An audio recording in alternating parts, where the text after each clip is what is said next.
В эфире совместный проект «Радио Крым Реалии» и Первого канала Украинского радио. Слушайте ток-шоу «Радио Крым Реалии» на средних волнах на частоте 549 АМ каждый будний день в 8:35 и в 13:10, а также на 105,9 FM круглосуточно. Крымчане имеют право знать.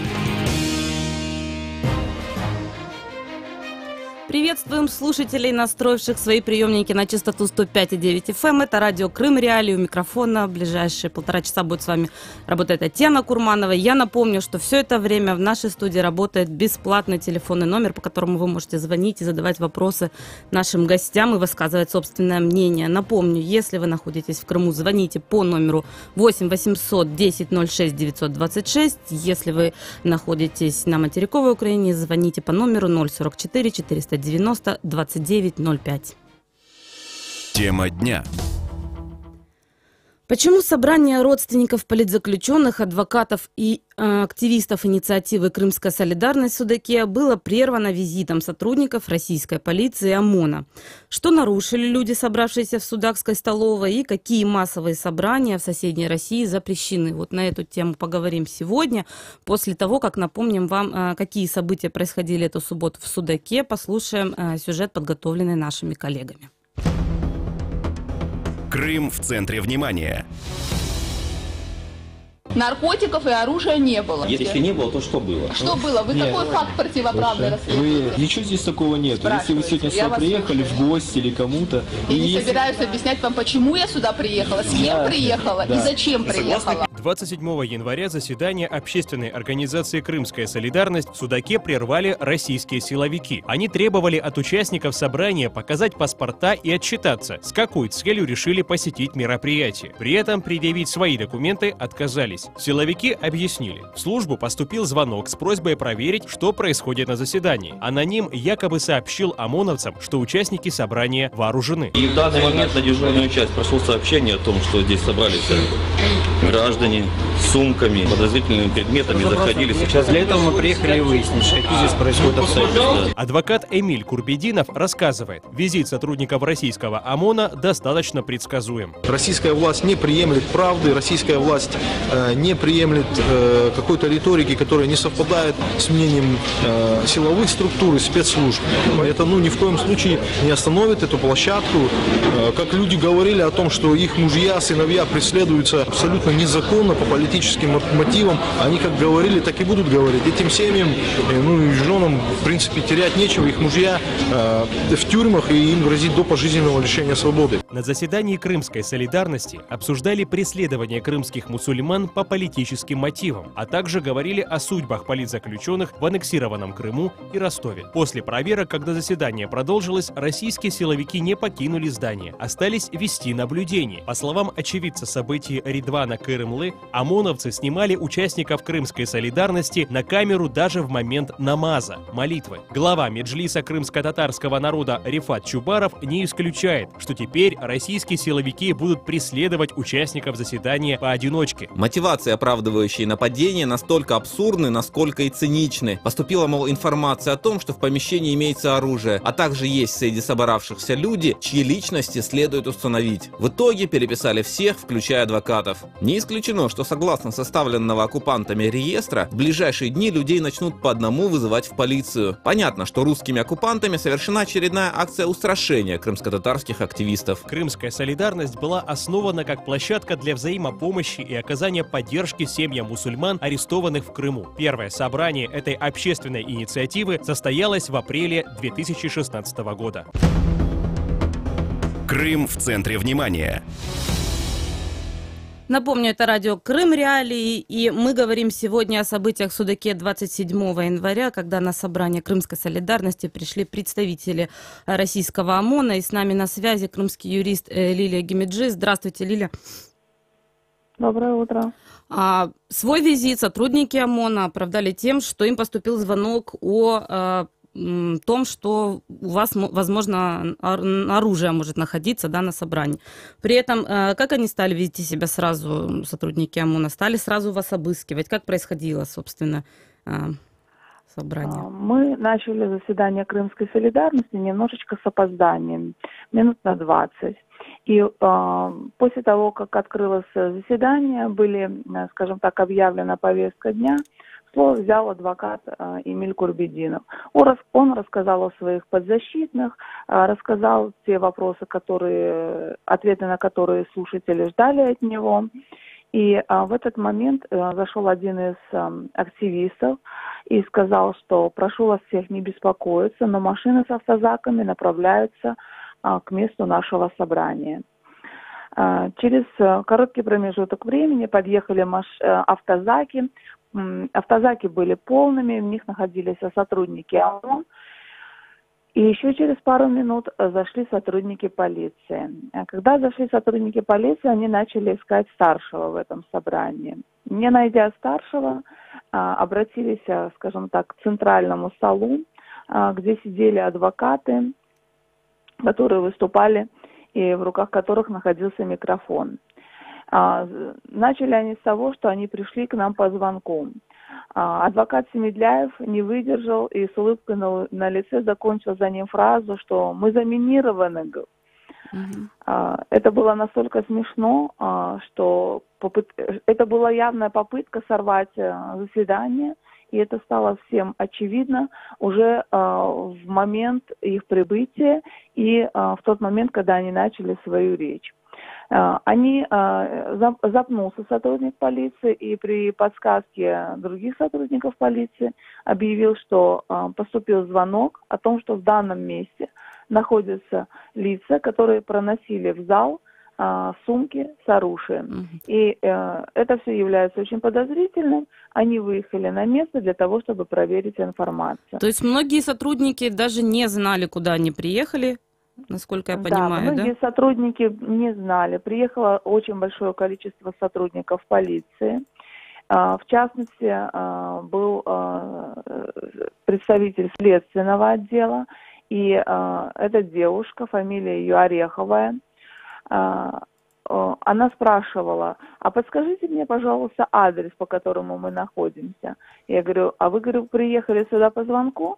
Да, мы приехали по звонку. А вам, говорю, адрес сообщали, говорю, где находятся подозрительные люди с оружием? Она начала мяться и ушла от разговора. И какому бы сотруднику полиции мы не задали бы этот вопрос, они все давали либо разные ответы, либо не давали эти ответы вообще. По вашим словам, Лиль, какой единственной целью было визит ОМОНа к вам на собрание? В первую очередь, основная цель – это цель запугать. Запугать как лиц, которые приходят на эти мероприятия, так и тех, кто предоставляет свои помещения. И это был основной мотив. Это мы сделали вывод из слов тех сотрудников ЦП, которые прибыли на место. И они сказали, что мы не пришли для того, чтобы кого-то забирать, мы пришли просто отработать и так далее. То есть это очевидно, что таким образом хотят потушить голос тех, кто не боится высказывать свое мнение, кто не боится отстаивать свое мнение, кто заявляет о происходимых нарушениях на международной арене. Ну и собрать данные наверняка. Естественно, пополнить свою базу, это является, скажем так, кто же участвует в собраниях, которые являются настолько смелыми, что на весь мир заявляют о тех нарушениях, которые происходят в Крыму. И при этом, естественно, никакого оружия найдено не было после заседания, но об этом не сообщали российские СМИ, как я понимаю. Более того, они его даже просто не искали. Они начали элементарно с того, что один из сотрудников полиции, несмотря на то, что Крымская солидарность продолжила свое заседание, он начал с задних рядов проходить и записывать данные людей, которые прибыли. В задних рядах находились пожилые люди, которые не совсем, скажем так, юридически подкованы, и они начали отвечать на вопросы этого сотрудника полиции. Тогда я встала, подошла, и у нас возник, скажем, такой диалог. на основании какого закона данный сотрудник полиции записывает данные прибывших людей. При этом сотрудник полиции отказался представиться и говорил о том, что представиться должна в первую очередь я, а не он. Я ему напомнила закон о полиции, напомнила его права, его обязанности, и после долгих, скажем так, препирательств он вытащил свой нагрудный жетон. Журналистам удалось зафиксировать номерной знак, который был на этом жетоне, и в данный момент уже вчера была подготовлена жалоба о том, что сотрудники полиции, оказывая психологическое давление и угрожая доставкой в отделение полиции, незаконно удерживали собравшихся лиц на частной территории более 4 часов подряд. И я считаю, что это нарушение в первую очередь и статьи 5 Европейской конвенции по правам человека, в которой говорится о незаконном задержании. Плюс это нарушение ряда нормативных актов, национальных нормативных актов Российской Федерации. Спасибо большое. Я напомню, что с нами на связи была крымский юрист Лилия Гемеджи, и говорим о событиях 27 числа в Судаке. Слушайте нас на средних волнах 549 АМ в 8:35 и 13:10, а также на 105,9 FM круглосуточно.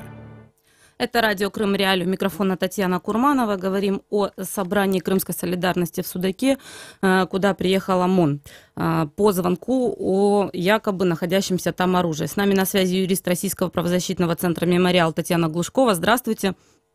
Здравствуйте. Татьяна, скажите, вот на каком основании возможно вот собрание данных представителями правоохранительных органов? Собрание представителей правоохранительных органов? Собрание данных. Вот они собирали данные, и на каком основании происходило это? Имели ли они право на это? Ну, смотрите, формально, насколько я понимаю, они якобы руководствовались неким сообщением о преступлении, которое поступило в правоохранительные органы, о том, что в данном здании возможно совершается преступление, связанное с хранением, транспортировкой оружия. И, по сути, они, пытались производить нечто вроде осмотра места происшествия, хотя, как вот мы только что услышали, никакого осмотра места происшествия они фактически не производили. Вообще, подобное собирание данных должно происходить только если имеются какие-то основания полагать, что лица, которые находятся в помещении, действительно подозреваются в совершении какого-то конкретного преступления. Тем более, что, насколько я понимаю, имело место не только собирание данных, но и фотографирование этих людей. В законе о полиции достаточно четко сформулировано, в каких случаях возможно фотографирование людей, и оно возможно только в случаях, когда имеется основание полагать в том, что человек подозревается в совершении преступления, обвиняется в совершении преступления и так далее. То есть формального повода звонка достаточно для того, чтобы проверять любой объект, здание. Например, если ОМОН получит, ФСБ, там, Центр получит звонок о заминировании Совмина, они могут туда попасть и провести исследование места, так сказать.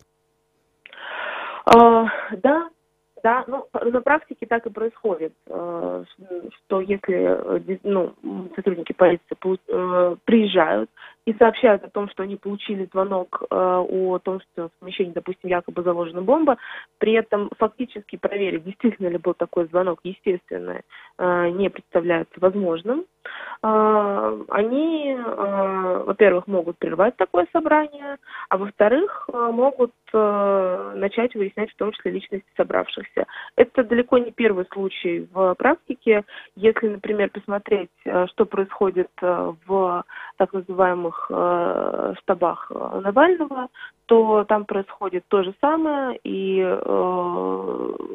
более даже серьезные вещи, то есть людей не просто там держат в помещении, переписывают их данные, берут у них объяснения, но их могут задержать, у них могут изъять агитационные материалы и так далее, и так далее. На ваш взгляд, фактически был нарушен закон на мирные собрания вот в данном случае в Судаке? Да, конечно, безусловно.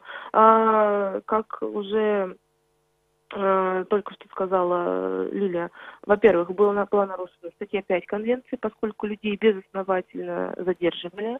Во-вторых, разумеется, была нарушена и статья 11 Конвенции, поскольку в данном случае имело место мирное собрание в помещении, которое в соответствии с российским законодательством никакого согласования не требовало.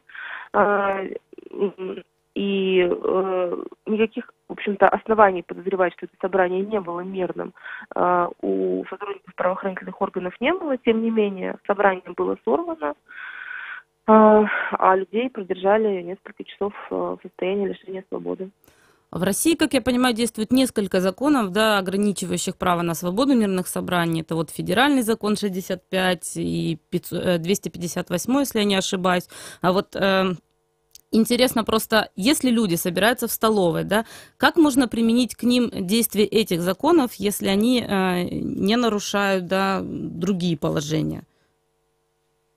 Ну, как я уже сказала, такая форма, как собрание в закрытом помещении, она регулируется этим законом, она так и называется собрание. Никакого согласования с органами власти она не требует. Так что, если фактически единственное, что нужно для того, чтобы провести такое собрание, это разрешение владельца помещения, которое в данном случае, я так понимаю, естественно, было. Письменные пояснения, которые собирали с участников этих собраний, их можно было не давать? Естественно, отказаться от дачи объяснений всегда можно. Это право любого человека по статье 51 Конституции. То есть всегда нужно помнить, что можно ссылаться на 51 статью и не давать показания, да, про себя. Да, безусловно. И, насколько я понимаю, информация об оружии также в этих пояснениях не фигурировала, правильно? Вы имеете в виду в тех пояснениях, которые давали, да. Ну, насколько я знаю, да. Ну, то есть формального оправдания происходящему не было у сотрудников правоохранительных органов? Вы имеете в виду, в тех пояснениях, которые давали сами люди, там могла фигурировать любая информация, которую они сочли нужной дать, или не фигурировать никакая информация, если они ее не дали. Что касается сообщения об оружии, то фактически люди, к сожалению, лишены возможности проверить, было ли такое сообщение в реальной действительности. Говорим с Татьяной Глушковой, юристом Российского правозащитного центра «Мемориал». Оставайтесь на связи, у нас есть звонок. Здравствуйте, как вас зовут, откуда вы и ваш вопрос, если он есть? Это из Крыма, Владимир, слушатель ваш. Очень приятно, Владимир, да. Что вы хотели сказать? Знаете, я хочу свое мнение высказать по этому поводу. Да, пожалуйста. Во-первых, любая сумка, оставленная в аэропорту, там, на вокзале и в любом месте, вызывает, тревогу, и люди должны, звонить, и принимать меры. А вдруг, потому что террористическая угроза сейчас во всем мире. Каждый день происходят теракты. Второе. Мы тоже проводим собрания, но перед этим и там собрания, и там любые другие мероприятия массовые, но перед этим согласовываем с властями. В данном случае согласовано не было. А раз звонок поступил, должны были проверить. Раз звонок поступил, что там оружие и что там такое. Спасибо вам большое, Владимир, за ваше мнение. Я напомню, что у нас работают телефоны. Если вы из Крыма, звоните 8 810 06 926. Если вы на материковой Украине, набирайте номер 044 490 29 05. Татьяна Глушкова с нами на связи, юрист Российского правозащитного центра «Мемориал». Вот наш слушатель из Крыма говорит, что этот обыск в Судаке был оправдан террористической угрозой. Можете ли прокомментировать вот такую позицию?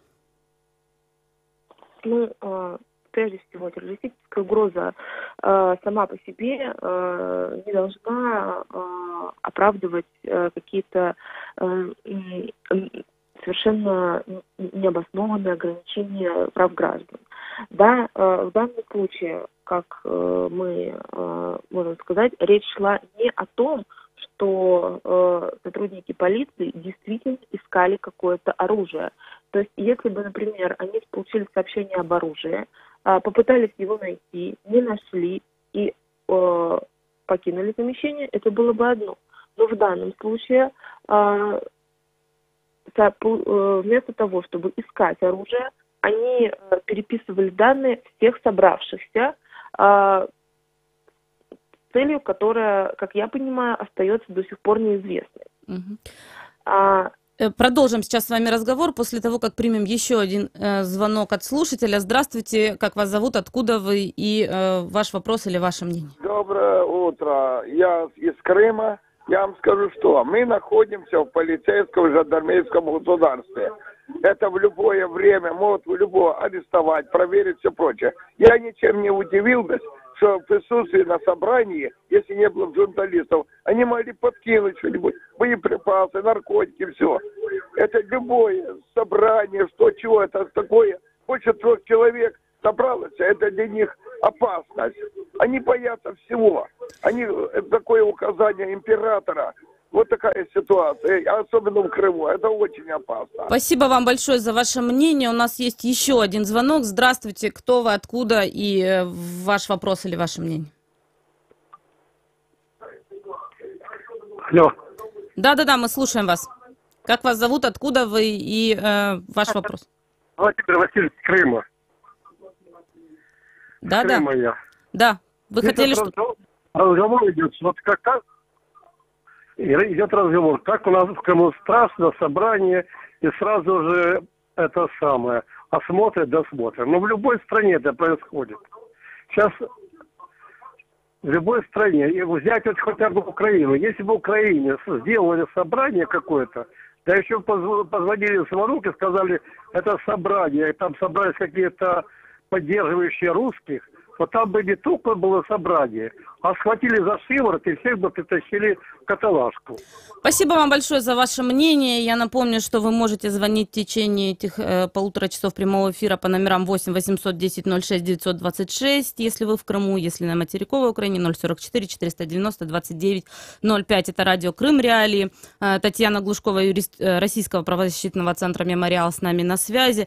Татьяна, вот говорят, что необходимо согласование, да, крымчане, вы слышали их мнение, согласование с местными властями, но тогда, получается, по этой логике согласовывать необходимо любой день рождения, любую там свадьбу, например, потому что это тоже, получается, мирное собрание, да, по которому может быть вот такой вот звонок, например, о заминировании либо наличии оружия.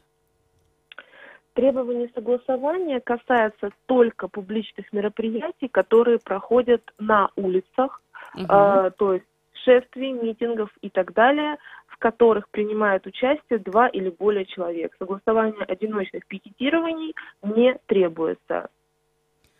Так, тем более, это мероприятие не было заявлено как пикет, насколько мы понимаем. Просто люди собрались... Согласование публичных мероприятий, проходящих в помещениях, в закрытых помещениях, не требуется. Сколько бы людей там ни было. 2 или 1000. И есть ли в законодательстве российском, да, какие-нибудь исключения, которые говорят о том, что вот если в помещении находится много детей, например, как вот было в этот раз тоже, каким-либо нормами это определяется? Нет никаких дополнительных требований к этому, к согласованию мероприятий в помещениях, в которых участвуют дети. Единственное требование, это речь идет о том, какая информационная продукция может демонстрироваться детям, допустим, там фильмы какой категории, там, ну, понятно, что нельзя там детям показывать то, что заявлено как 18+, да, но в данном случае это речь не идет о демонстрации какой-то информационной продукции, предназначенной для взрослых. Поэтому здесь также никаких оснований требовать согласования не было. Спасибо вам большое. Я напомню, что с нами на связи была Татьяна Глушкова, юрист Российского правозащитного центра «Мемориал». Говорили о собрании инициативы «Крымская солидарность» в Судаке. А мы продолжим через несколько минут.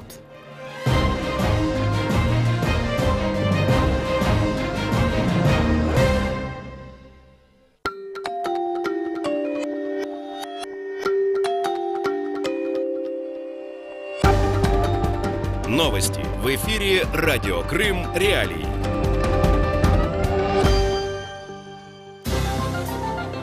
Здравствуйте, в студии Снежана Старовицкая. Главное к этому часу. Часть Симферополя снова без света, власти называют причиной ремонт. Санкции против России привели к миллиардным потерям, новые не нужны, заявил Госдеп. И власти Крыма закупают новые иномарки, сообщают местные СМИ. Сейчас подробнее. В Симферополе сегодня отключили подачу электроэнергии по десяткам адресов из-за ремонтных работ, сообщает сайт российской администрации города. Подача электроэнергии прекращена с 8 до 17 часов. Больше всего дискомфорт от отключения почувствуют те, кто проживает на улице Крымской, на которой нет света в более 10 домах. Сообщается, что без электроэнергии остались жители некоторых домов на почти 20 улицах крымской столицы. Ранее начальник городского отделения Крымэнерго Сергей Шаталин сообщил, что из-за похолодания Симферополь находился в состоянии энергодефицита. Принятые США против российской оборонки санкции уже привели к потерям на миллиарды долларов, и новые санкции пока не потребуются. Об этом заявила представитель Госдепа США Хизер Нойерт. Сегодня мы проинформировали Конгресс о том, что этот закон и его реализация сдерживают российские продажи в сфере обороны, заявила она. Члены Конгресса требуют, чтобы администрация использовала санкции против России в качестве наказания за вмешательство в выборы в 2016 году. В прокуратуре Автономной Республики Крым рассказали Крым Реалии о возможных способах обращения крымчан в ведомство. Среди них видеочат по скайп и анонимное сообщение. По словам прокурора Виктории Мозговой, такие меры приняты для того, чтобы обезопасить крымчан от возможного риска. Ми запровадили скайп-зв'язок. Він працює 3 дні на тижні. Це вівторок, середа, четвер, з 10 по 13 годину. После аннексии в Крыму фактически российские власти практикуют массовые обыски у независимых журналистов, активистов, членов Меджлиса крымско-татарского народа. В крымском правительстве решили обновить свой автопарк. Свыше 2 десятков новых иномарок Toyota и Mercedes придется оплачивать из бюджета полуострова в течение этого года, пишет издание «Меридиан Севастополь». Приобретение правительством новинок японского и немецкого автопрома свидетельствует о том, что крымским чиновникам успешно удается обходить санкции, говорится в сообщении. Тендер по поставке автомобилей в лизинг был объявлен в конце прошлого года Дирекцией по обеспечению деятельности правительства и его аппарата. По условиям закупались новые машины, произведенные не ранее 2017 года, со всеми комплектующими. Сегодня в Крыму, по прогнозам синоптиков, до 8 градусов тепла и пасмурно. В районе Чонгара и Новоалексеевки будет +3. Керченская переправа работает по фактической погоде, а все 3 пункта пропуска на админ-границе с Крымом в штатном режиме. В студии Снежана Старовицкая. Оставайтесь на волне Крым Реалии.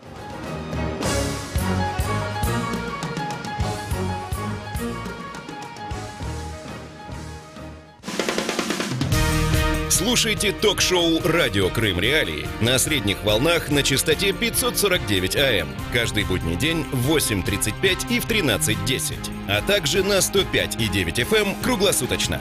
Крымчане имеют право знать.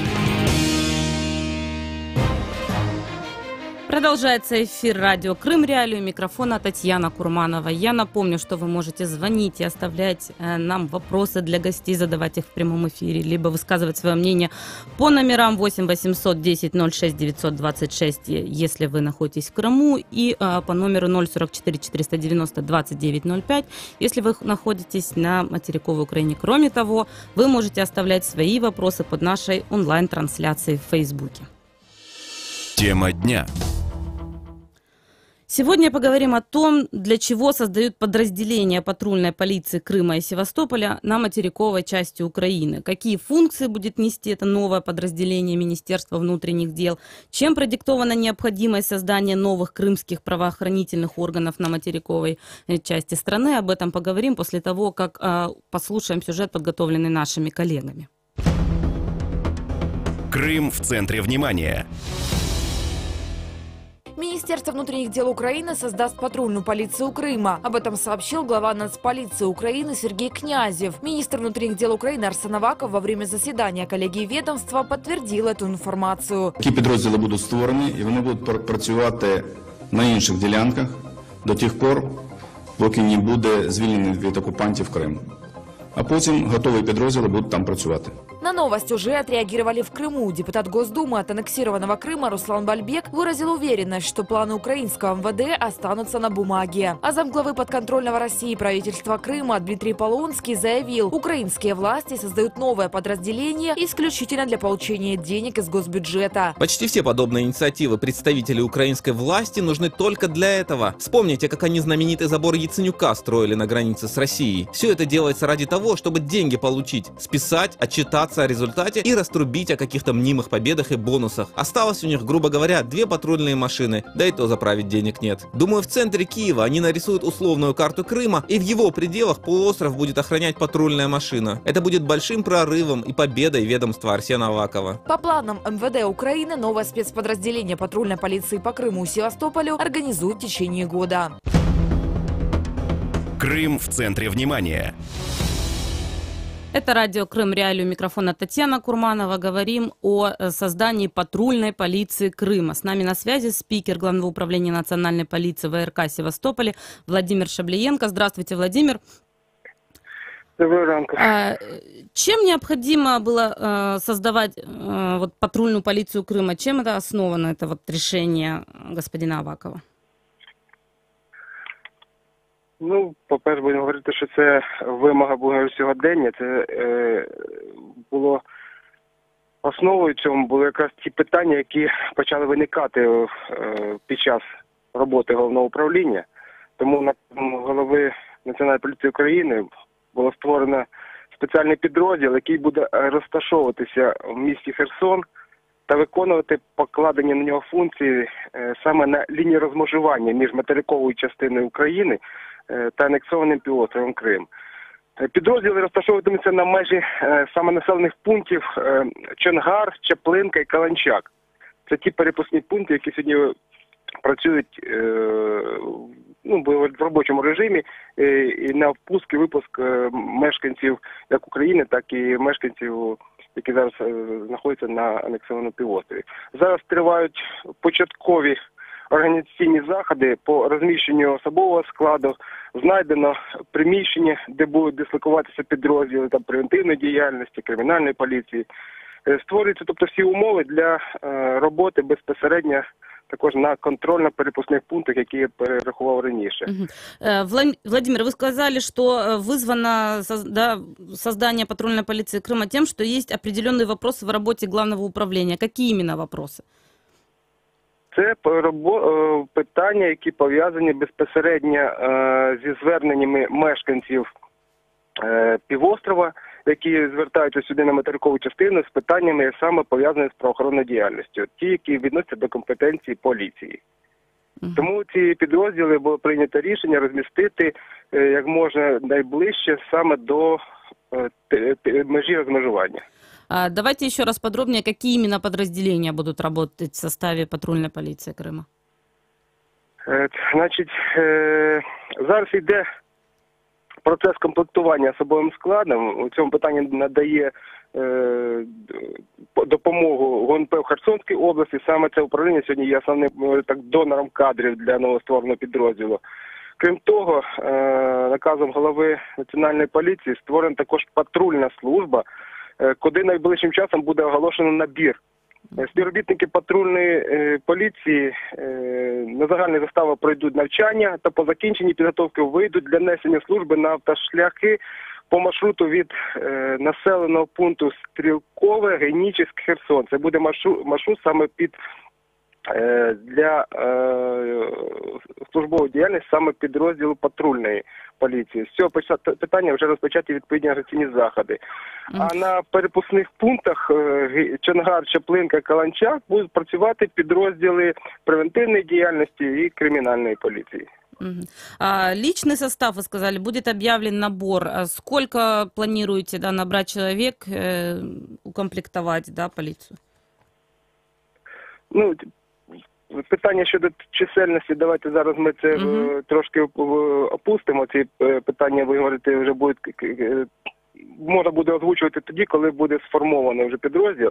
А що стосується превентивної і кримінальної поліції, ну, загалом десь порядка, буде цей відділ нараховуватись порядка десь 30 чоловік. А превентивный, да, вы говорили, подразделение превентивное. Объясните, чем будет заниматься, чем занимается уже?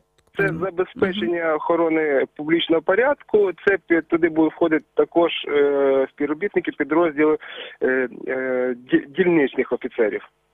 Вони будуть перебувати саме на перепускних, на території, де межа розмежування з перепускними пунктами, і там приймати, будемо говорити, всі заяви, скарги або всі звернення громадян, які будуть до них надходити. І в основному це буде стосуватися цих людей, які будуть перетинати межу з території окупованного Криму. То есть, если какие-то проблемы возникли на границе, при пересечении границы, можно будет обращаться туда, да? В подразделение, превентивное подразделение полиции. Да, саме так. Находящееся в Херсоне еще раз, да? В Херсоні це буде основна база їх розташування, а як я говорив раніше, будуть розташовуватися на пунктах також працівники наші на перепускних пунктах Чонгар, Чаплинка, Каланчак. Безпосередньо, я говорю, саме на межі розмежування. И новые спецподразделения полиции вы планируете организовать в течение которого времени? Це, значить, питання стоїть як можна швидше, тому що це вимога часу, то немає тут у нас, будемо говорити, ніякої можливості на розкачку. Чим скоріше ми це запустимо, цю роботу, тим легше буде починати це нам самим. Тому ми це прекрасно розуміємо. Є питання, звичайно, пов'язані, я ж говорю, це з облаштуванням, з набором кадрів. Ця робота вже розпочалася майже з нового року. І триває процес. Якщо загалом сказано, що протягом року, ну, будемо старатися як можна скоріше. Ну и вопросы с помещениями, как вы говорили, решаются еще, то есть непонятно, где именно будет дислоцироваться подразделение? Уже знайдені, ви говорите, два приміщення. Зараз рішають чисто такі питання з юридичного характеру, то передачі, оформлення документів на ці приміщення тривають. Спасибо большое. Напомню, что с нами на связи был спикер Главного управления национальной полиции ВРК Севастополя Владимир Шаблиенко. Важные события, спорные заявления, последние новости, горячие темы. Все это в прямом эфире с 8 до 11. В эфире самого крымского в мире радио. Радио Крым Реалии. Это радио Крым Реалии, у микрофона Татьяна Курманова. Еще раз напомню, номера телефонов 8 810 06 926, если вы в Крыму, если вы житель материковой Украины, 044 490 2905. Нам важно ваше мнение. Кроме того, вы можете писать свои вопросы или высказывать свое мнение под нашей трансляцией в Фейсбуке. Напомню, что сегодня говорим о создании патрульной полиции Крыма, о которой недавно заявил министр внутренних дел Украины Арсен Аваков. А с нами на связи Скиндер Бариев, глава правления Крымско-Татарского ресурсного центра. Здравствуйте, Скиндер. Доброе утро. Как вы считаете, вот заявление Авакова о создании патрульной полиции Крыма, является ли это политической инсинуацией, как это уже называют на полуострове, либо это реальный план действий, который вот будет в ближайшее время воплощаться в жизнь? Ну, я считаю, что этим вопросом еще нужно было заниматься 3 года назад, и то, что сегодня наконец-то создается патрульная служба, именно национальной полиции Автономной Республики Крым, я считаю, что это очень правильно, потому что не должна национальная полиция, АРК, находиться где-то в Одесской области, она должна находиться на приграничной территории. И об этом мы говорили неоднократно, потому что она должна заниматься, выполнять свои функции, она должна заниматься оперативными действиями на приграничной территории. Ведь все вот эти вот процессы, которые происходят, и первый контакт с неоккупированной территории людей, приезжающих из Крыма, как раз таки он находится в Херсонской области, происходит этот контакт. Поэтому нацполиция должна проводить работу, оперативную работу, выявлять потенциальных преступников. Кроме того, у нас есть информация, что есть в разработке у спецслужб Российской Федерации внедрять элементы ОПГ на территорию Украины для того, чтобы дестабилизировать ситуацию. Как раз таки это прямая функция. Кроме того, я считаю, что для того, чтобы выстроить эту правильную работу, у нас есть еще проблема подсудности. То есть подсудность российских судов нужно перевести обязательно в Херсон. Для того, чтобы облегчить процесс оформления документов и, соответственно, приведение в соответствие всех норм. Допустим, мы столкнулись совсем недавно с той ситуацией, когда в отношении бывшего министра здравоохранения так называемой Республики Крым происходили процессы. Поэтому нацполиция должна, соответственно, работать на приграничной территории. Подсудность судов должна быть в Херсонской области для того, чтобы оперативно совершать все действия для обеспечения безопасности на территории материковой Украины. Да, и мы с вами неоднократно говорили о том, что очень долго создавалась прокуратура Крыма, которая теперь, спустя 3 года, стала активно работать. МВД Крыма за пределами полуострова стала работать не так давно. Вот теперь, спустя 3 года, настало время для патрульной полиции. В Крыму уже заявили, что, скорее всего, эти парочка патрульных машин, как сказал Дмитрий Полонский, я напомню, это замглавы подконтрольного России правительства Крыма. В общем, говорит он о том, что эти парочку машин не хватит для того, чтобы обеспечить безопасность Крыма. Но здесь же вопрос, как я понимаю, в другом: не обеспечение безопасности Крыма от жителей Украины, от крымчан, а сбор помощи, и обращений от людей, пересекающих границу. Конечно, в первую очередь это оказание помощи именно людям, которые приезжают на материковую Украину из оккупированного Крыма. Во-вторых, это оперативные действия для своевременного выявления преступных элементов. И третье, это чтобы обеспечить оперативность всех этих процессов. Поэтому непосредственно Автономной Республикой Крым должна заниматься Национальная полиция Автономной Республики Крым.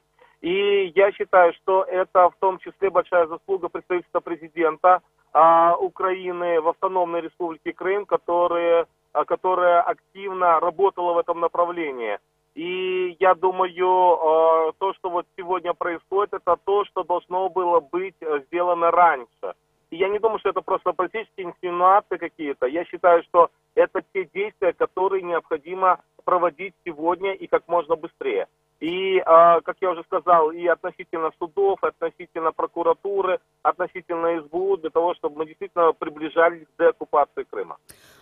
Для наших слушателей, возможно, вы напомните об этих процессуальных ступенях, о которых вы упоминали. Для чего необходима работа вот таких органов за пределами полуострова? Для того, чтобы, как я уже сказал, когда мы говорим, служба должна выполнять свои функции. Если мы говорим о национальной полиции, то я уже сказал, что они должны четко отслеживать эти процессы. Фиксировать нарушения. Фиксировать, нарушения прав человека. И кроме того, первый, опять же, иметь контакт с теми людьми, которые являются жертвами репрессивных действий. Ну и, соответственно, скажем, проводить профилактику по внедрению таких элементов преступных, которые могут оказаться на нашей территории. Что касается прокуратуры, то, соответственно, проводить, опять же, определенные действия в рамках своей компетенции, соответственно, своевременно заводить уголовные дела и иметь прямой контакт с пострадавшими от репрессий в Крыму, ну и, соответственно, собирать необходимую информацию. Ну и СБУ, конечно, они должны работать над тем, чтобы обеспечить скажем, безопасность нашей страны.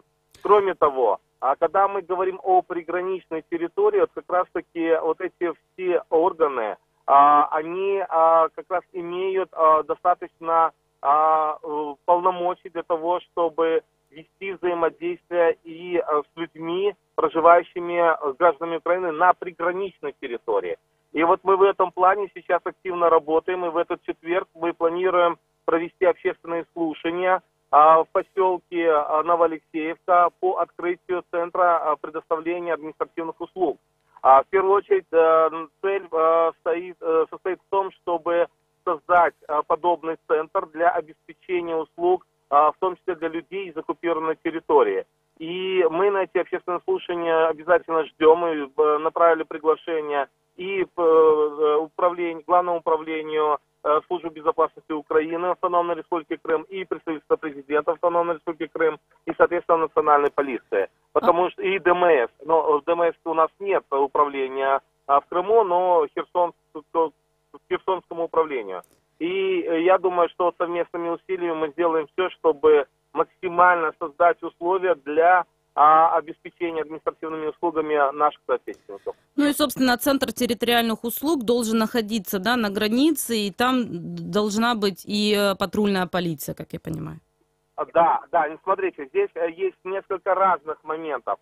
Если мы говорим о национальной полиции, то однозначно патрульная служба должна присутствовать непосредственно на границе в том числе. Но там, опять же, должны разделены быть действия, да, между пограничниками и полицейскими, потому что у каждого свои функции. Пограничники не могут выполнять функции в национальной полиции. Что касается административных услуг, то, на мой взгляд, моя позиция, что они все-таки должны находиться в ближайших населенных пунктах, потому что люди, когда приезжают из Крыма, они должны приехать в населенный пункт, где они могут, кроме получения административных услуг, там, допустим, воспользоваться любыми другими услугами. Все-таки это населенный пункт. А на границе невозможно обеспечить всеми такими возможными необходимыми средствами.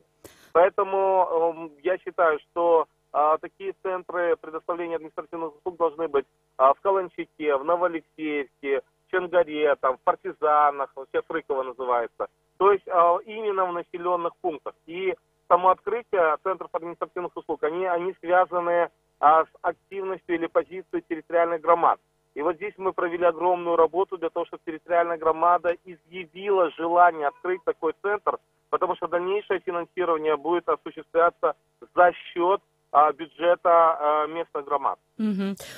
И мы будем следить за и этими событиями тоже, потому что Центр территориальных услуг, мы тоже неоднократно эту тему в своих эфирах обговаривали, и будем следить за ее развитием. Спасибо большое. Эскендер Бариев, глава правления Крымско-Татарского ресурсного центра, был на связи со студией радио Крым Реалии. А мы сегодня, напомню, говорим о создании патрульной полиции Крыма.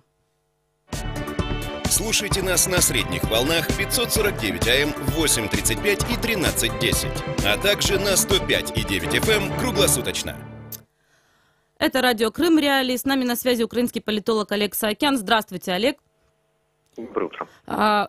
В СМИ украинских очень мало информации о создании патрульной полиции Крыма, кроме заявления Арсена Авакова о необходимости создания, да, подобных подразделений. Зато российские СМИ уже полны информацией и мнениями, и мы уже и в сюжете нашем сегодняшнем говорили о мнении так называемого вице-премьера подконтрольного России правительства Крыма Дмитрия Полонского, который считает, что Крым будет нарисован в центре Крещатика и не хватит условий для этого. Кроме того, Бальбек, это депутат Госдумы от Крыма и заместитель председателя подконтрольного России комитета по делам национальности, заявил уже, что инициативу можно якобы сравнить с подготовкой космонавта, ведь Украине до Крыма и Севастополя как до Луны. Конец цитаты. Вот как вы можете оценить вот подобные заявления крымских политиков? Ну, безусловно, подобные действия – это благодатная почва для и российской пропаганды, и для того, чтобы посоревноваться в гибкости, собственно, позвоночника и в способностях восхвалять российского царя-батюшку и Россию как таковую, поскольку такие вот гонки и соревнования на то, кто больше полебезит, были устроены частью коллаборационной, частью оккупационной администрации крымской. Ну, безусловно, конечно же, подобные действия, если не имеют правильной коммуникации со стороны Украины, то они порождают поле для возможных таких инсинуаций, манипуляций.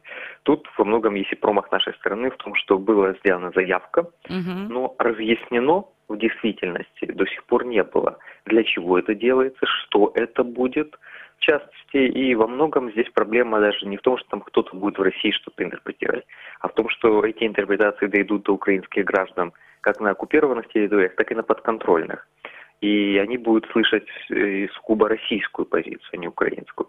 Хотя, конечно же, создание подобных органов является последовательным правильным шагом, поскольку не должно быть правового вакуума. И есть прокуратура, есть СБУ крымская. Должен быть весь спектр государственных органов создан и восстановлен и воссоздан на подконтрольной территории. Даже пускай, если это будет 3-5 человек, это будет сугубо административной единицей, которая будет заниматься какими-то бумажной работой, а не прямым патрулированием. Но здесь же идет все-таки разговор, судя по заявлению Авакова, все же о патрульной службе с машинами, с людьми, выезжающими на трассы. Вот сегодня мы слушали Владимира Шаблиенко, спикера национальной полиции ВРК Севастополя. Вот он говорил, что здесь вот именно личный состав планируется большой. А вот насколько эффективно, на ваш взгляд, вот подобное создание, полиции? Необходимо ли оно? Поскольку вот это главные вопросы, которые сейчас крымчан волнуют. Чем будет заниматься эта полиция? Где? Сколько людей? И вот насколько эффективна подобная работа? Мол, хватает и действующей уже полиции, МВД Украины, основных подразделений? Судя по всему, эти подразделения будут использоваться при приграничных территориях к административной линии разграничения с Автономной Республикой Крым. То есть, скорее всего, все-таки эта полиция будет действовать в Херсонской области. И в случае чего будет готова для перекидывания на территории, которые сейчас не подконтрольны. И, то есть, в принципе, с составлением такой готовности. Действительно, для меня тоже является загадкой, какой будет штат и какие обязанности фактически будут возлагаться на эту службу. Как по мне, это стоит спрашивать все-таки у министерства, сделать запрос, либо же на публичное мероприятие спросить, поскольку действительно это требует дополнительного разъяснения. И во многом сейчас мы можем гадать на кофейной гуще и исходить из того, какое у нас, из каждого из нас есть видение относительно Крыма. По крайней мере, изнутри информация свидетельствует о том, что все-таки это готовится для того, чтобы патрулировать территории Херсонской области. Однако в благосфере, есть уже мнение о том, что вот якобы целью главной МВД и по созданию патрульной полиции это борьба за бюджетные средства и за распил, грубо говоря, этих средств. Безусловно, не без этого. Тут даже к бабке не ходи. В любом случае, конечно же, создание еще одной единицы, само собой, дополнительное финансирование, само собой, это возможности на этом кому-то нагреться. Это за более чем 20 лет в Украине не изменялось вне зависимости от фамилий, имен и так далее при власти. Поэтому, конечно же, вполне вероятно то, что преследуются и такие цели отдельными людьми. Но, тем не менее, когда мы говорим о создании какого-то такого системного инструмента, то, конечно же, в процессе будут пытаться нагреться все, но это не может стоять самоцелью, ведь с этим потом жить и с этим потом работать. Поэтому, скорее всего, конечно же, какие-то стратегические цели, как минимум в виде оправдания для создания этой единицы есть. Другое дело, то, что нам они пока что неизвестны. И вот тут вся проблема и кроется. Среди журналистов, бытует мнение, что Министерство внутренних дел Украины достаточно закрытое сообщество, не так просто получить открытую информацию. И есть ли риски, что новосоздаваемый орган станет тоже частью этого закрытого социума, если позволить? Не более, не менее, чем все министерства. Но в любом случае, независимо от того, хотят или не хотят предоставить информацию, есть закон, который обязует с одной стороны. С другой стороны, это достаточно громкая прецедентная вещь создания полиции Крыма, патрульной полиции. Поэтому я думаю, что тут отмолчаться не удастся. Более того, если журналистское сообщество изъявит достаточно жесткую позицию относительно получения этой информации, я думаю, никуда не денется, министерство будет предоставить. И если уж быть абсолютно честными, то во многом это прежде всего в интересах самого министерства. Я думаю, что чисто технологически пиарщики Министерства Верховного сейчас специально дают небольшой вакуум информационный, для того, чтобы российские медиа эту информацию раскочегарили, для того, чтобы в Украине они начали говорить, для того, чтобы появилась 1001 интерпретация, после чего выйдет министр, либо спикер, выбранный для этого, и внесет ясность. Но перед этим уже фактически информационное поле будет кипеть этой темой, что, соответственно, даст больше информационный выхлоп и возможности конвертации их в электоральные дивиденды и так далее. Ну, будем следить за этой ситуацией. Спасибо вам большое. Напомню, что с нами на связи был украинский политолог Олег Саакян. А это радио Крым Реалии. Продолжим после небольшой паузы.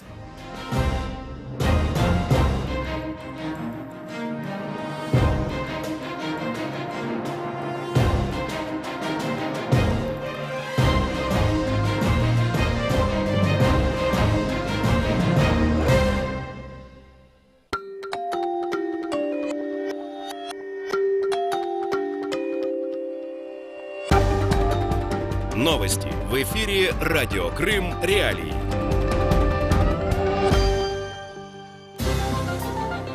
Здравствуйте, в студии Снежана Старовицкая, главное к этому часу. США опубликовали кремлевский отчет, в нем 114 чиновников и 96 олигархов. Суд начал рассмотрение иска Саакашвили против Порошенко. Крымскую молодежь пытались отучить от сквернословия. Сейчас подробнее. В Государственном департаменте США заявили, что если новые санкции Америки введут из-за вероятного вмешательства Москвы в выборы США и аннексию Крыма, то они будут касаться нероссийских субъектов. Речь идет об ответственных за крупные операции с оборонным сектором и разведкой России, сказала пресс-секретарь Госдепартамента США Хизер Науэрт. В ведомстве также отметили, что несколько стран отказались от закупок оружия у России на несколько миллиардов долларов. Министерство финансов США опубликовало так называемый кремлевский отчет российских олигархов, которые могли подпадать под санкции. Накануне спикер президента России Владимира Путина Дмитрий Песков заявил, что кремлевский отчет – это попытка США повлиять на выборы президента России. Бывший глава Одесской облгосадминистрации Михаил Саакашвили просит суд признать незаконным и отменить указ президента Петра Порошенко о приостановлении его украинского гражданства. Накануне состоялось первое слушание дела. Все сфальсифицировали, все сделали, как всегда, быстро и некачественно, даже свою фальсификацию. И в результате, конечно, у меня есть полное право вернуть это гражданство. Кассационный административный суд объявил перерыв в рассмотрении иска Саакашвили до 16 февраля. Адвокаты политика заявили, что им нужно дополнительное время для изучения документов. В Киеве появится подразделение представительства президента Украины в автономной республике Крым. Об этом Крым Реалии рассказал постпред главы украинского государства ВРК Борис Бабин. Это будет удобно для проведения всевозможных совещаний, чтобы не вызывать каждую неделю чиновников из Киева в Херсон, отметил он. По словам Бабина, уже назначены 2 человека, которые будут работать в подразделении в Киеве. Оно будет находиться в администрации президента Украины на улице Банковой. Молодежь Крыма хотят отучить от сквернословия, сообщает Крымский медиацентр. В Крымской республиканской научной библиотеке имени Франко прошла лекция под названием «Сквернословие и здоровье» с использованием мультимедийной презентации. В ней рассказывалось о создании аппарата, переводящего человеческие слова в электромагнитные колебания и прослеживающего, как эти колебания влияют на ДНК. Так стало возможным проверить, как отражаются на живом организме доброе слово и сквернословие, говорится в сообщении. Сегодня в Крыму, по прогнозам синоптиков, днем до 8 градусов тепла, пасмурно. В районе Чангара и Новоалексеевки будет +3. Керченская переправа работает по фактической погоде, а все 3 пункта пропуска на обмен границы с Крымом в штатном режиме. В студии Снежана Старовицкая. Оставайтесь на волне Крым Реалии.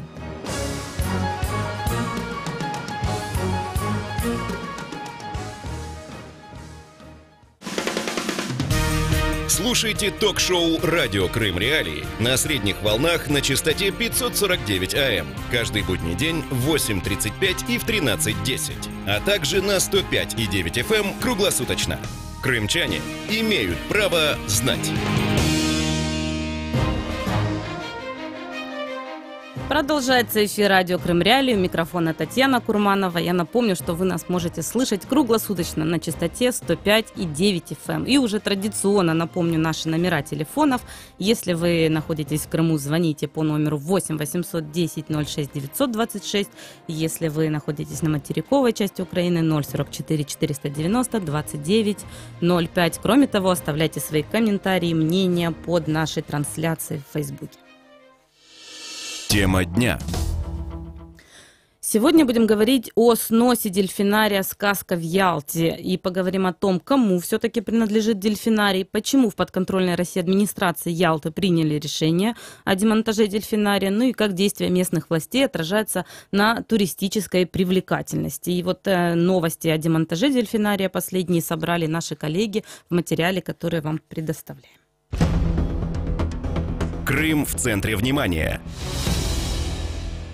Дельфинарий «Сказка» в Ялте снесут. Работы по демонтажу начались 26 января. Начальник управления земельного, градостроительного и муниципального контроля Российской администрации Ялты Александр Коваленко объясняет, территорию площадью в 2000 квадратных метров заняли самовольно. К такому выводу пришли в Госкомрегистре Крыма после проведенной проверки. Коваленко рассказал, для аквапарка проводят незаконный водозабор из реки Водопадная. Госкомрегистром проводилась проверка в отношении лица Зубкова Олега Алексеевича. От него поступило ходатайство об отложении исполнения предписания об освобождении земельного участка в связи с тяжелым материальным положением. Ему был дан срок был продлен срок исполнения предписания, однако данное предписание также не было исполнено. Собственника дельфинария хотят привлечь к административной ответственности. Городские власти утверждают, им является крымский предприниматель Олег Зубков. Он владеет зоопарком «Сказка» и парком львов «Тайган». Зубков, однако, отрицает какое-либо отношение к дельфинарию. В комментарии «Крым Реалии» он рассказал, что дельфинарий принадлежит московскому инвестору. При этом утверждает, что бывший российский мэр Ялты Андрей Ростенко давал устное разрешение на установку временной конструкции дельфинария. По словам директора городского предприятия «Объединенная управляющая компания» Тимирлана Джазаева, ориентировочная стоимость работ по демонтажу около 3 миллионов рублей. Мы сначала демонтируем, и потом в течение 6 месяцев мы это все храним у себя на площадке, как ответственное хранение. И у собственника всегда будет возможность приехать, оплатить нам стоимость демонтажа, оплатить нам стоимость хранения и забрать свое имущество. Дельфинарий планируют снести в течение ближайших 1,5 месяцев. Крым в центре внимания. Это радио «Крым Реалии», у микрофона Татьяна Курманова. Сегодня, напомню, говорим о сносе дельфинария «Сказка» в Ялте. И вот сегодня поговорим о том, кому все-таки принадлежит дельфинарий, почему в администрации приняли решение о демонтаже дельфинария и как действия местных властей отражаются на туристической привлекательности. Я напомню, что по поводу дельфинария сообщали в подконтрольной России Ялтинской администрации.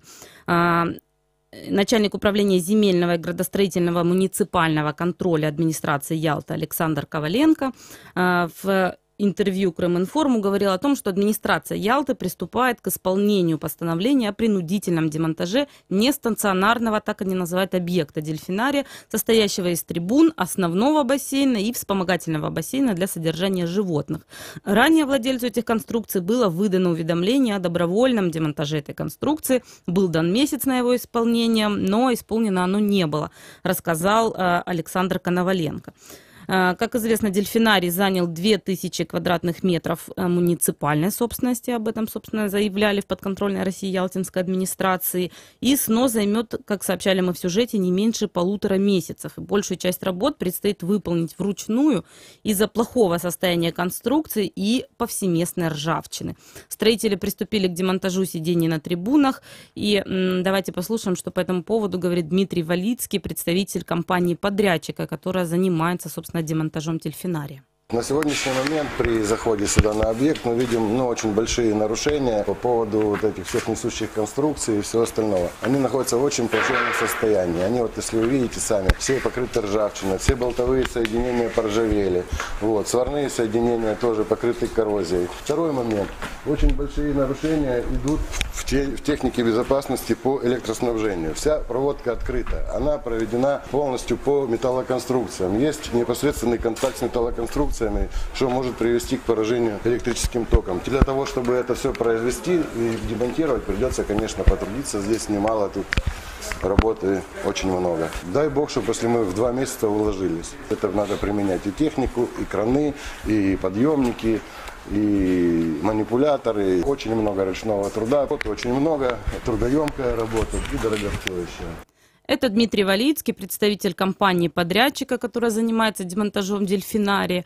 А, как сообщают крымские СМИ со ссылкой на администрацию Ялты, незаконный дельфинарий принадлежит предпринимателю Олегу Зубкову. И вот нынешние городские власти Ялты обвиняют собственника дельфинария в незаконном захвате участка, нарушении экологических норм и жестоком обращении с животными. А в комментарии корреспонденту Крым Реалии бывший российский мэр Ялты Андрей Ростенко сообщил, что Олег Зубков, по его словам, самовольничал. Он якобы залил до 2014 года бетоном площадку без каких-либо разрешительных документов или договоров и не заключал эти договоры, по словам Ростенко, ни с Массандрой, ни с городом.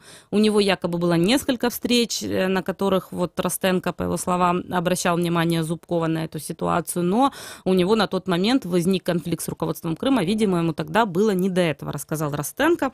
Однако директор, в свою очередь, зоопарка «Сказка» Олег Зубков заявил, что дельфинарий не является его собственностью.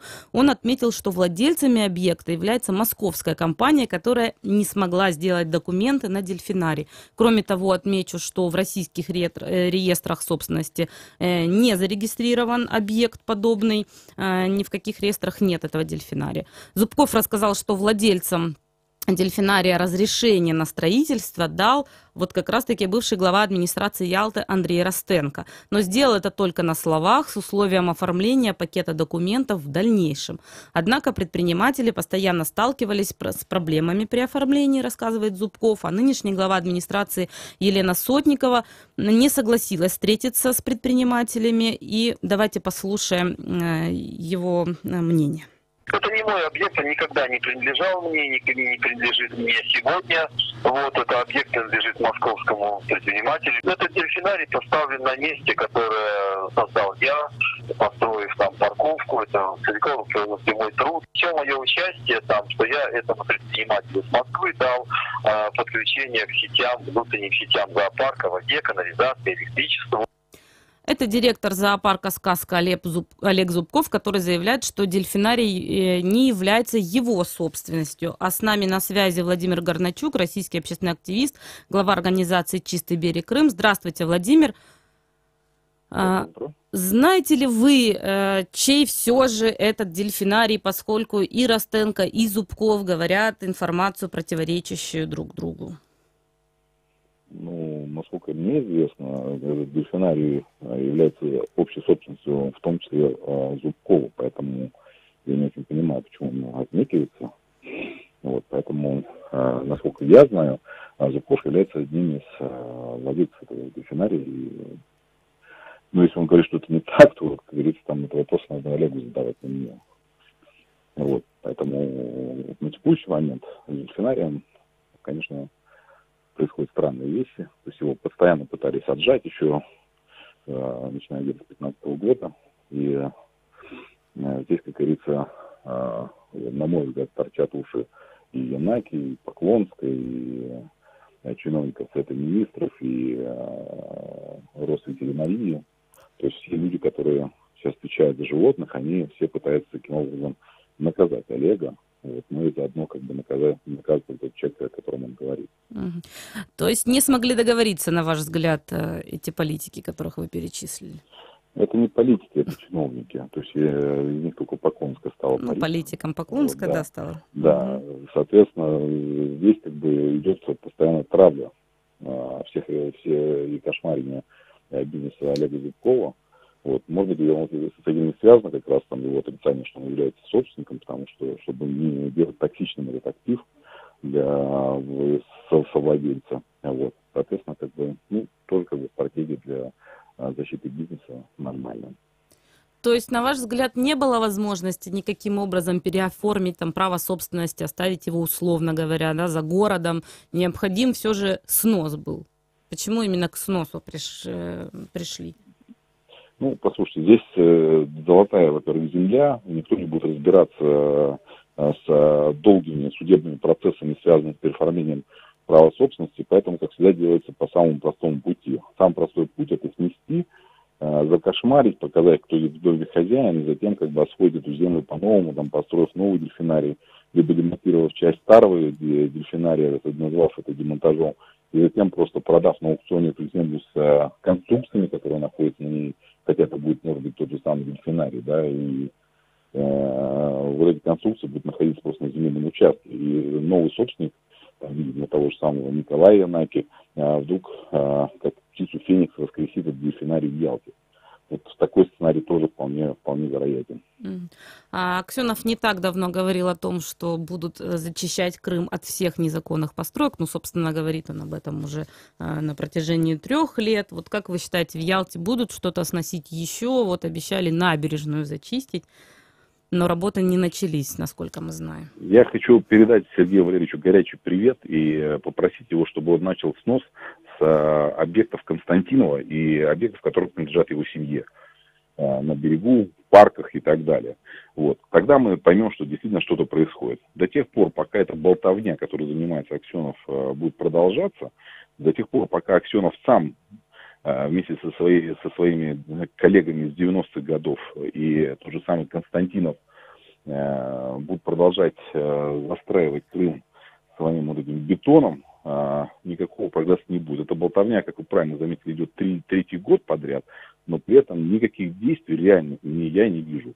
То есть мы как чистый берег Крым, там, то мы не видим никакого прогресса в расчистке тех завалов, которые были при Украине и которые сейчас создаются активно при Аксенове, к сожалению. Ну и 3 года мы уже пытаемся связаться, чтобы услышать мнение Аксенова. И, естественно, мы рады предоставить площадку, право на ответ в любое время, если все-таки сможет Сергей Аксенов выделить время для общения с журналистами радио Крым Реалии. Все же, снос этого дельфинария в Ялте, Владимир, показатель борьбы с незаконной застройкой, либо нет? Хочу услышать. К сожалению, это не имеет никакого отношения к незаконной застройке. Еще раз говорю, там есть такие бельма на глазу, как дом Константинова, который он построил в Никитском ботаническом саду, застройка Приморского парка. Вот с этого надо начинать, вот с этих объектов, которые там построены незаконно, с 8-этажных домов частных, которые строятся в Ялте. Вот с этого надо начинать. А получается, что консоль строит прямо на берегу, в водозащитной зоне, и никаких проблем у нее нет, и при этом как бы сносится дельфинарий, который является как бы на самом деле одной из жемчужин, на мой взгляд, для Крыма. И он, конечно, сносить его надо, на мой взгляд, в последнюю очередь, лучше вообще не сносить, а развивать и помогать таким людям, как Зубков.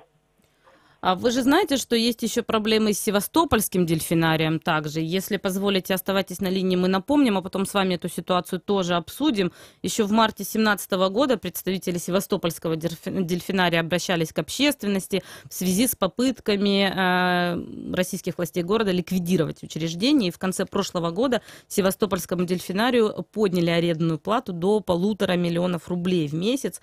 Сотрудники дельфинария в Артбухте в начале 2016 года потом сообщали о продаже белухи по кличке Василис, а также предприятие пыталось покрыть расходы на пропитание для остальных питомцев. В дельфинарии заявляли, что руководители государственного унитарного предприятия «Центр эффективного использования собственности города не перечислили деньги, заработанные дельфинарием в сезон. Соответственно, средств для содержания питомцев не осталось. Вот не так давно, в августе 2017 года, руководитель Севастопольского дельфинария в Артбухте Александр Жбанов объявил об уходе с поста руководителя заведения. Он на пресс-конференции отметил, что его вынудили уйти власти Севастополя. Ну и вот в 2015 году, как начались судебные процессы с целью лишить руководства Севастопольского дельфинария права на субаренду территории на распоряжение имуществом, так они и продолжаются. По словам Жбанова, руководство дельфинария лишили права распоряжаться доходами предприятий, и деньги переводили на счет специального созданного унитарного предприятия. В январе 2017 года власти города предложили рассмотреть возможность реализации продажи расположенных на объектах дельфинария морских животных неким коммерческим структурам. Вот что по этому поводу говорит многолетний руководитель Севастопольского дельфинария в Артбухте Александр Жбанов. Все отобрали, и отобрали не просто по своей инициативе, а отобрали практически по наводке и товарища Овсянникова, господина Овсянникова, и господина Зайнуллина. Они имеют бар «Золотое руно», киоски, Вот когда я говорю про киоски, я говорю без всякой иронии, потому что там работают люди, которые себе зарабатывают, честно зарабатывают на хлеб. Но у них такой бизнес, они кормят семьи. И так, магазин морской и служебное двухэтажное здание. А теперь вот то, что мы все сделали, о чем я вам рассказывал так долго, продать. Но что значит продать? Значит, нас грабят. Но это же не мы приехали в Удмуртию, это же они приехали сюда. Но они рассуждают таким образом, что они приехали в провинциальный, значит, город у моря, смотрят, бегают здесь какие-то папуасы. Давай мы у этих папуасов отберем этот дельфинарий, будем там хозяйничать сами. А один из этих папуасов, вот ваш покорный слуга, занимается дельфинами или прямо, или косвенно. С 1976 года, когда меня приказом главнокомандующего военно-морским флотом назначили председателем госкомиссии по приемке прикладных тем от океанариума военно-морского флота Советского Союза. В этом году, вернее, в прошлом году исполнилось 40 лет. Это руководитель Севастопольского дельфинария в Артбухте Александр Жбанов, который в августе 2017 года объявил об уходе с поста. И, собственно, видим, что проблемы есть не только в дельфинарии в Ялте, которые вот начали сносить, но и с старейшим в Крыму дельфинарием в Артбухте. А с нами на связи Владимир Горначук, российский общественный активист, глава организации «Чистый берег Крым». Владимир, как вы считаете, вот ситуация в Севастополе похожа на ситуацию в Ялте с дельфинарием? Нет, она абсолютно другая, потому что вот то, что происходит в Севастополе, там тоже мутно как бы все это происходит, в связи с тем, что Овсянников пытается навести хоть какой-то порядок с управлением городским имуществом, но при этом, конечно, делают топорно, и вот возникают вот такого рода конфликты.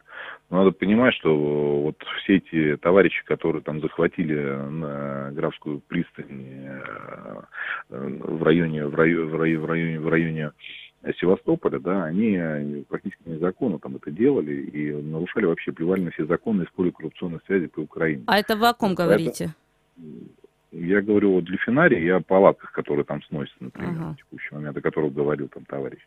Вот. И, соответственно, здесь вопрос тогда о том, что вообще происходит с этим дельфинарием, его просто-напросто приводит к общему бою, но делается, конечно, там, вот как он правильно писал, как с папуасами, без понимания специфики Севастополя, то есть это то, о чем, в принципе, сказал. Но, на мой взгляд, как бы наведение порядка в центре города просто обязательно должно быть. И то, что сейчас происходит с этим дельфинарием, оно, конечно, имеет неприятную душевную коррупцию, когда просто перераспределяется в мутном, закрытом режиме как бы этот актив, да, в виде дельфинария в центре города. Ну, неким структурам передается коммерчески. Ну, это опять-таки это слова, то есть надо, я бы на месте Овсянникова здесь, конечно, бы просто объявил открытую процедуру торгов, как бы, да, и вел бы максимально открытую информационную политику, в первую очередь, по такого рода объектов. То есть там, где он прав, выигрышная ситуация, по большому счету, для Севастополя, он фактически проигрывает информационный бой из-за вот этой закрытости и боязни прессы в данной ситуации. То есть я не говорю о том, что там до конца прав, здесь как бы еще ситуация как бы она не настолько однозначна, как в Ялте, потому что это имущество городское, и его эксплуатируют незаконно. Вот. Но при этом нет прозрачности при распределении этого имущества в дальнейшем. И это вызывает вопросы. Чистый берег Крым еще севастопольскими застройками занимается? Ну, мы занимались в Фиоленте, том же самом, когда мы поймали того же самого прокурора Шевченко с его земельным участком и домом, который он на нем строит, который сейчас отсудил непосредственно сам господин Овсянников через своих коллег в правительстве. Вот. Мы освобождали там на Фиоленте достаточно большие территории, вот как раз там, где расположены все эти дачи. Лебедева имеете в виду? Ну, там не Лебедев, там был, забыл, как его фамилию, в головы сейчас. Это база «Каравелла», вот непосредственно Филентовское шоссе, где находится непосредственно садовое товарищество Новый Филент и Старый Филент. То, что вот Новый Филент создано было как раз для того, чтобы отжать часть можжевеловой рощи, на которую, в принципе, вот Шевченко и был выделен земельный участок. Шевченко, напомню, это прокурор города Севастополя на текущий момент, и у него этот участок сейчас по суду правительство города отобрало, что, конечно, выглядит комично там на текущий момент, и такого прецедента я, честно говоря, не слышал еще в России, чтобы у прокурора губернатор забирал участок земли. Спасибо вам большое. Да, я напомню, что с нами на связи был российский общественный активист, глава организации «Чистый берег Крым» Владимир Горначук. Слушайте нас на средних волнах 549 АМ в 8:35 и 13:10, а также на 105,9 FM круглосуточно. Это радио «Крым Реалии», у микрофона Татьяна Курманова. Напомню, что сегодня говорим о сносе дельфинария в Ялте, который, по словам крымских властей, принадлежит Олегу Зубкову. Олег Зубков отказывается от этого владения. А я отмечу, что с нами на связи ялтинский журналист и правозащитник Сергей Сардыка. Здравствуйте, Сергей. Здравствуйте. Видите ли вы, идет ли снос дельфинария? Работы идут. Вы знаете, здесь корень-то проблемы какой? Это общая проблема и для Украины, и для России. Принципиальное отношение к передвижным вот таким дельфинариям. Если в Европе уже запрещены давно такого рода, то есть издевательства над животными, понимаете, то, к сожалению, на Украине и в России это вид коммерческого бизнеса. В советское время, если вы помните, был дельфинарий под Батуми, там ученые изучали дельфинов, да, опять-таки приходили дети, там представление нормально. Сейчас же какой-то бум с этими, делается лоханка, в нее какие правдами, неправдами где-то вылавливают дельфинов, хотя в Черном море и по законодательству Украины и России ловить дельфинов запрещено, но под один и тот же паспорт там, в общем-то, дельфин год-два проживает, вылавливают новое под один и тот же паспорт. Поэтому, на мой взгляд, здесь принципиально дельфинариев не должно быть передвижных в этих емкостях лохан, когда ни в Украине, ни в России. Поэтому мы приветствуем то, что, в общем-то, власть там нашла поводы и по сносу такого рода коммерческого издевательства над животными, да. Вот это я вам...